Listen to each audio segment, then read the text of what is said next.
Welcome back to the channel. As you may have guessed, I am processing chickens today. I've got 5 chickens in here that have to go. We started with 20, but this was a bad batch for us for some reason, and only 5 of the 20 made it. I ordered them from the place that I normally ordered them from, so I'm not really sure why we only ended up with 5 out of the 20. Typically I order 20 and they throw in an extra one just in case, and I usually finish with 21, but this time I got 20 and I only ended up with 5. So that's all I'm processing today. I've ordered a second round of birds, so they'll show up I think mid-July, and that'll be another 20. So for winter I will have enough, but for now we only have 5, which is okay because I still have a few left from last season. So we're not going to be short at all. So today I'm going to show you how to process a bird. So I'll walk you through start to finish what you have to do to end up with a clean bird for the freezer. I'm not breaking my birds down, so I will not be breasting them out or cutting the drumsticks off or the thighs or anything like that. I leave mine whole. And the reason I leave mine whole is because I like the whole chicken to go in the crock pot, especially in the winter. I find it's very easy to just throw a chicken in the crock pot in the morning. By the time we get home in the afternoon or the evening, the chicken's already done and it's already cooked. So I typically will set the bread maker and the crock pot side by side and turn them on with a timer to both finish at the same time so that we have a whole chicken and we have bread. When I process my second round of birds in July, that's when I'll be breasting out some of the birds. So I will take the breasts off, the legs and the thighs, but I will always save the carcass. And that's because I use the carcass for chicken stock and bone broth. But we can get into that in another time. Today I'm going to focus on showing you how to process a bird start to finish. I'm already all set up there. The things that I have set up are the table with a cutting board and 2 bowls. I have the 2 bowls, one for feet, one for organs. I have my automatic plucker set up, and then I have my stove with a pot of hot water on it. And I'll get into all of that once we get over there. But for now, I'm going to grab one of these birds and I'm going to head up to step number 1 of processing a chicken.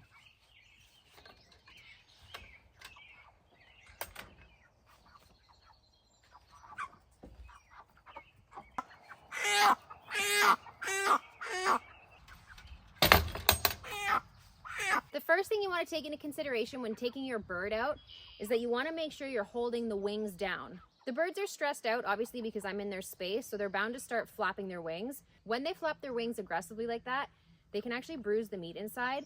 It's totally fine to eat, it's just very discolored and bruised.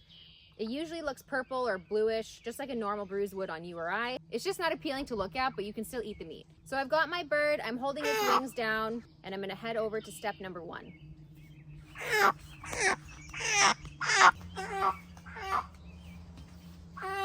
So this is the first stop, and this is my kill cone. I've made this out of a 5-gallon bucket because I find the breasts on my chickens are way too big to fit into the traditional kill cones that you can buy from the store. So all we've done here is cut a 5-gallon bucket in half and then rolled it into a cone, and I've just screwed it to the tree. I've got this bucket underneath the kill cone, and that's to catch the blood once I dispatch the chicken. Otherwise, it just coagulates on the ground. You're gonna wanna make sure that your knife is incredibly sharp. So I just sharpened this, and it's very sharp now. The reason we want it sharp is because we want one quick motion. We don't want the chicken to be suffering, so we're gonna do it as quick as possible. And we wanna make sure that the knife is sharp so that it's done correctly. So the first thing we're gonna do is we're gonna turn the chicken upside down, and we're gonna put it inside the cone. Its head is gonna come out the bottom, and you're gonna wanna hold the feet on the top, and then also hold the neck on the bottom to secure it in the cone. If you don't secure it in the cone, once you dispatch it, it'll start moving, and we don't want it to fly out of the cone and end up on the ground. So we wanna make sure that it's secure in the cone. Now, I'm not gonna show the actual moment of dispatching the chicken, but I'm just gonna show you how to put it in the cone and then what to do. And then we'll cut that part out and we'll move on to step number 2. So all we're gonna do is we're gonna flip the bird upside down and put it in the cone.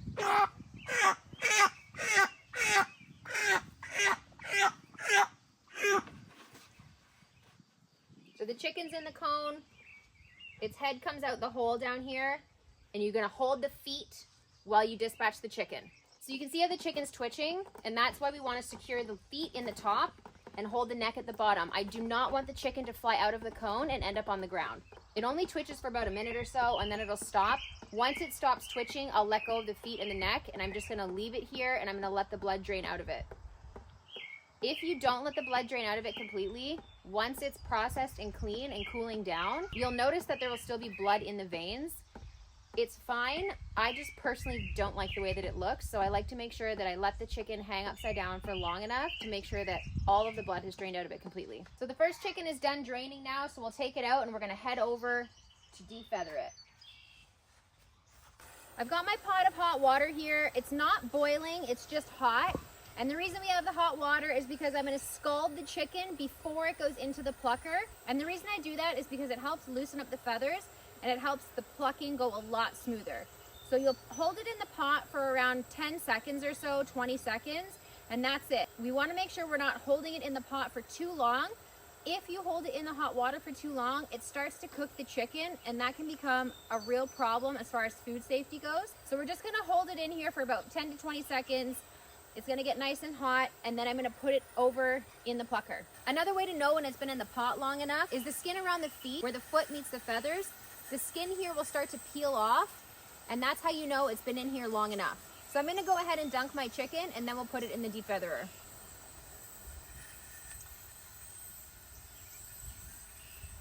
What I also like to do when my chicken is in the pot is I like to stir it around so it's not sitting in the exact same spot.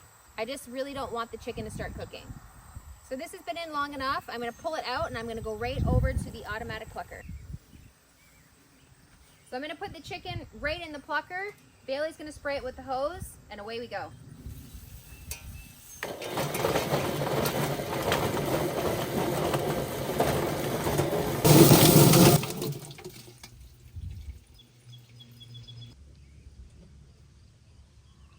So you can see here that the wing broke. Sometimes that happens inside the drum here. That's okay, it's not a huge deal. I'll just pull the feathers off this. I'm still gonna leave this attached. Typically I remove the wings and the neck anyway, and I use it for stock, so this really isn't a huge deal. You can also see here that some of the skin has come off the breast.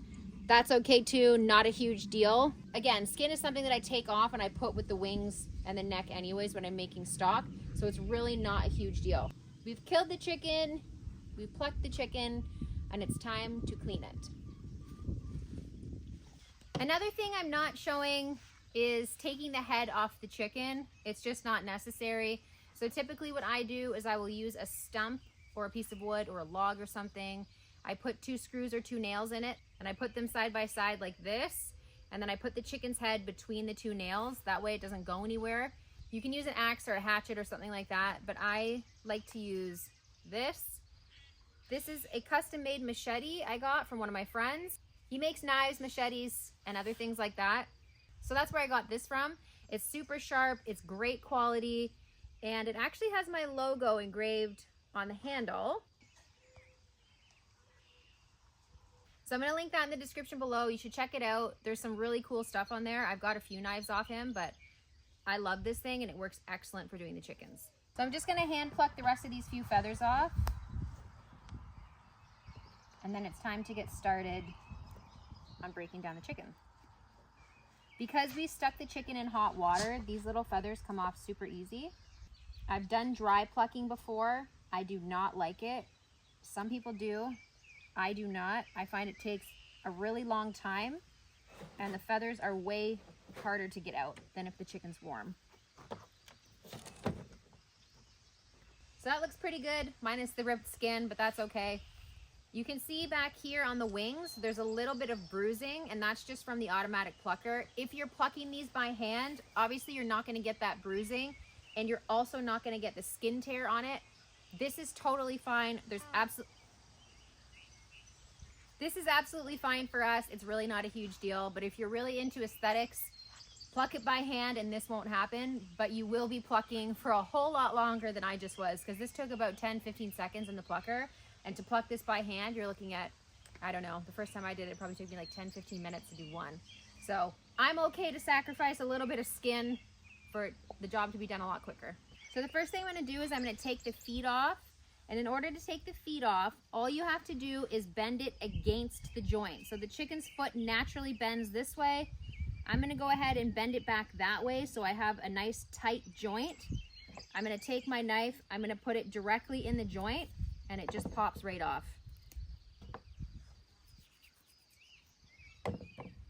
One chicken foot.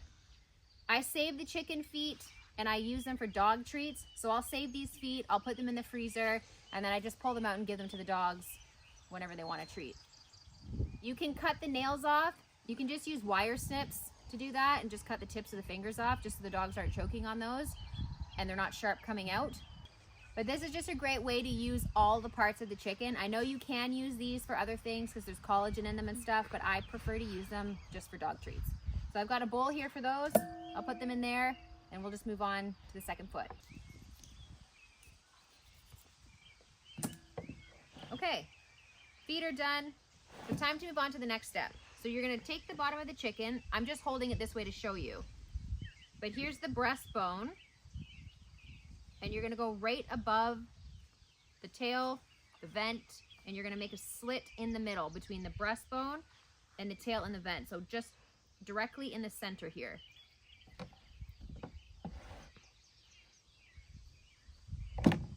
So I got a slit in there. You can see. Now all you're gonna do is you're gonna stick your fingers in and just pull it wide open. And the whole cavity is exposed.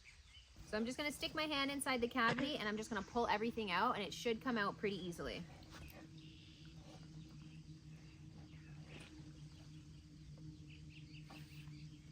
So you can see this is all attached together and it's all coming out in one handful. Now what you wanna be very careful of is not puncturing the intestines. You do not want the contents of the bowels leaking into your meat. That can contaminate it. And we want to be really careful that that does not happen. So I'm going to take my knife, and what I'm going to do is I'm going to cut around the bottom and I'm going to pull everything out.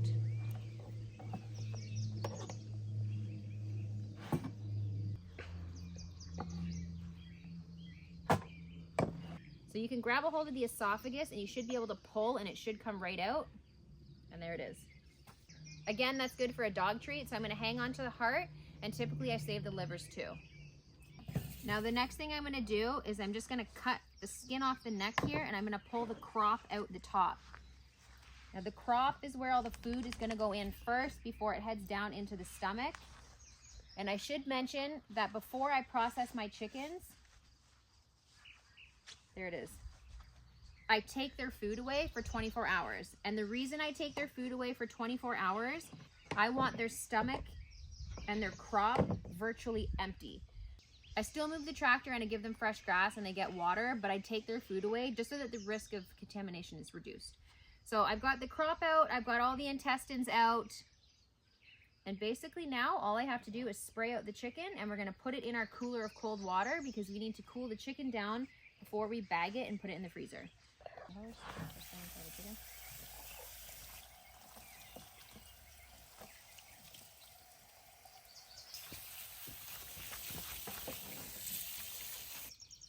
Chicken number one is done. Looks a little sloppy, like I said, from the skin. but it's done and it's time to put it in the cooler. So I've got my cooler of cold water here. It's really important that you cool down the chicken before you bag it and put it in the freezer. So I'll just leave that in there while I do the rest of the chickens.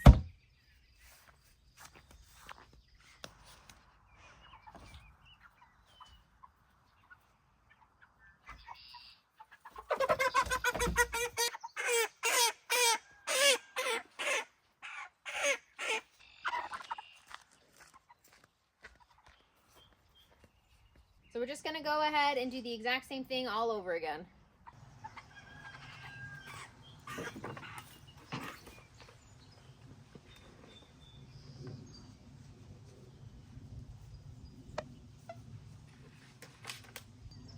I like to pull the feathers back as well because I don't want my knife to get dull.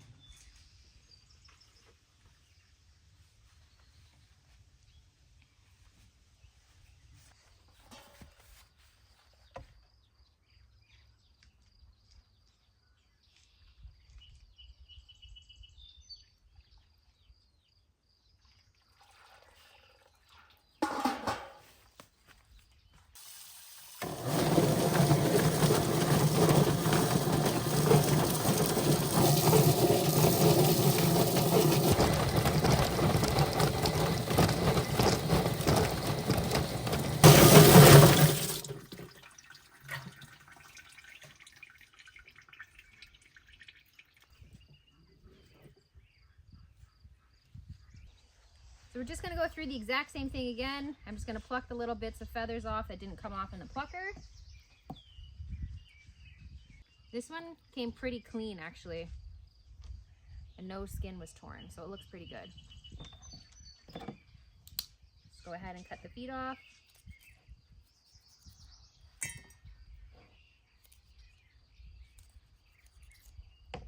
And then same thing again. We'll make a slit in the center here. We'll pull the whole cavity wide open.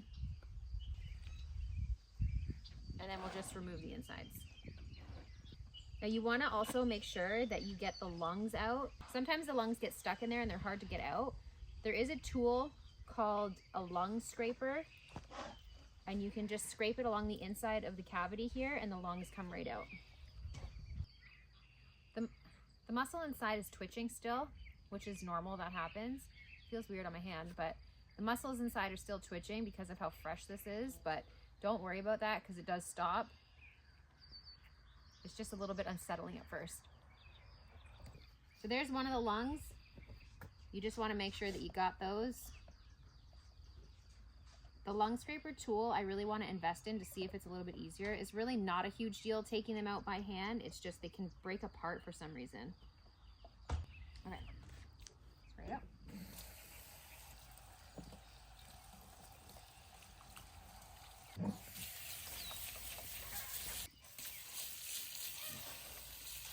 I like to spray the area off every single time I'm done with the chicken.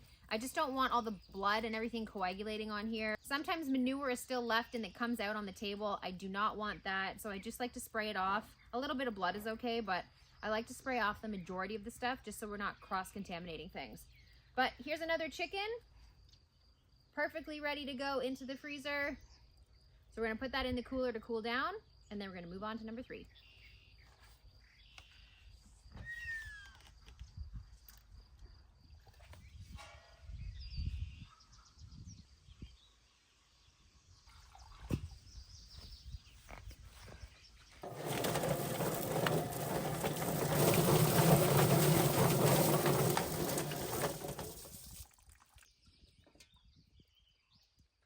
This is definitely the biggest chicken so far. It's a nice one. This is the last chicken, and it is by far the biggest chicken. So I'll be interested to see how much this one weighs. I feel like the smallest one's probably gonna be around 5 pounds, but this one's pretty big. I'm hoping this one's closer to 7. This one did end up with a broken wing too from the plucker, but that's okay. The skin stayed intact. The breasts are good, and there's not really any other damage. In case you're wondering why I process them myself, there's a couple reasons. 1, I think it's important to know how to do these kind of things and take care of yourself. And 2, it's also cost effective to do it myself. There are places where I can drop the birds off and they'll process them for me. I'd rather just do it myself and not have to pay the fee. So once I'm done this bird, we'll put it in the cooler and let it cool down. And then I'll tidy up this mess and I'll get everything together to start packaging up the chickens. You can see all the fat in here. There's a healthy amount of fat on these chickens. They look really good. Processing chickens is not for everyone, but like I said, there are places you can take them to if this part of the process is just not for you. If you want to raise your own meat, but you don't want to dispatch them yourself, there are alternatives to that. But for now, I'm comfortable doing it at home. It saves time and it saves money. So that's why I do them at home.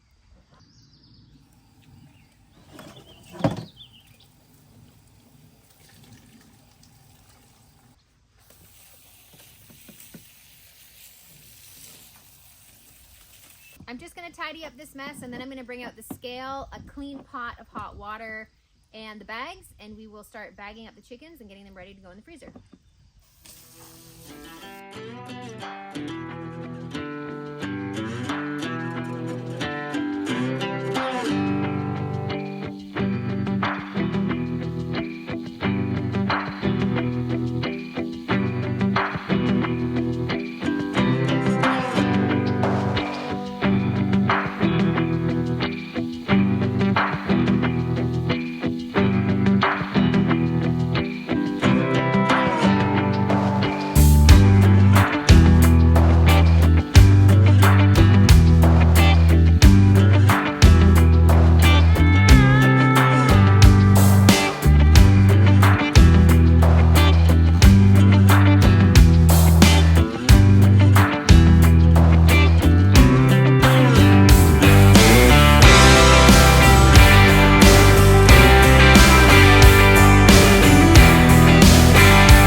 And it is time to start bagging our birds, and I'm looking forward to seeing how much the biggest bird weighs. So the things that we need to bag up our birds are a pot of hot water, and that's to vacuum seal the bags that we're putting them in, a Sharpie because I like to label them with the weight, a scale obviously so I can weigh them, a straw, and that's to take the air out of the bag when I put the bag in the hot water, some zip ties to keep the bags closed, and the last thing I need is the bags that I'm putting the chicken in. And as you can see, these bags are round at the top, so they're not just any old bag that I'm using to put them in. They're specifically made for the shape of a chicken, so the chicken will go in breast down and it lands at the bottom of the bag. I think it's time to get the first chicken out and see how much it weighs. So you're gonna hold the bag like that and the chicken in the bag. Okay.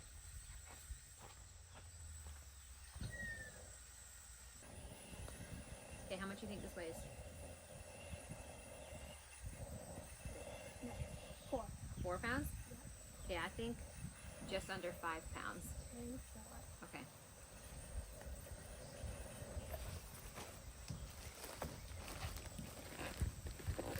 All right, ready? Yeah.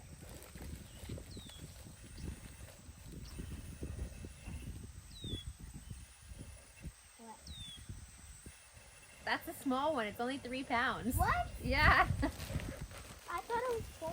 You said 3 first, didn't you? Yeah, I said 3 and then 4. I'm like 2, 3. So in order to vacuum seal the bag, I'm going to take the straw, I'm going to put it in the bag, but with some of it sticking out. And then I'm going to spin the bag tight. So I just cut the excess bag off the top. I've got my chicken in the bag. The breast is facing down. The head is facing down. I've got the straw in. I'm going to twist the bag, set it in the hot water. And you can see that the bag is already vacuum sealing to the chicken. So pull that out. And we're going to put the zip tie on it.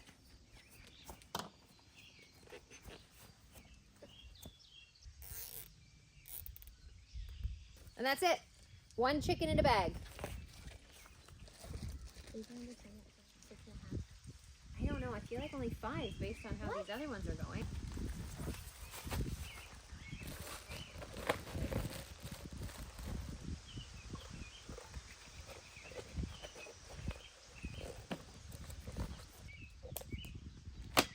Okay. I guess 6.5. 5.9. What? 5.9 pounds. There's no way. It seems weird that this is 3 pounds and this is 5.5. Just considering the size difference, like they're way different in size. I thought that was 3 pounds. I don't know. This seems bigger than 5 pounds, but I guess the scale knows better than I do. I thought that one was gonna weigh like 2. That officially wraps up our first round of meat birds. It was a sad round of meat birds because we only ended up with a few chickens. I don't know what happened with this batch, but hoping for a better result next time. Either way, still happy that we ended up with some chicken for the freezer. And I think Bailey was closest to guessing on every single weight of the birds. So that's it for this video. Don't forget to check out the website, www.living-different.com. And you can have a look at the all-natural products that I make with ingredients sourced directly from our farm. Don't forget to follow on Instagram at _livingdifferent so you can stay up to date on what we're doing every day. And don't forget to like and subscribe and turn on your notifications so you know when we're posting a new video. That's it for today though. Thanks for watching and we'll catch you in the next one. Bye. Bye.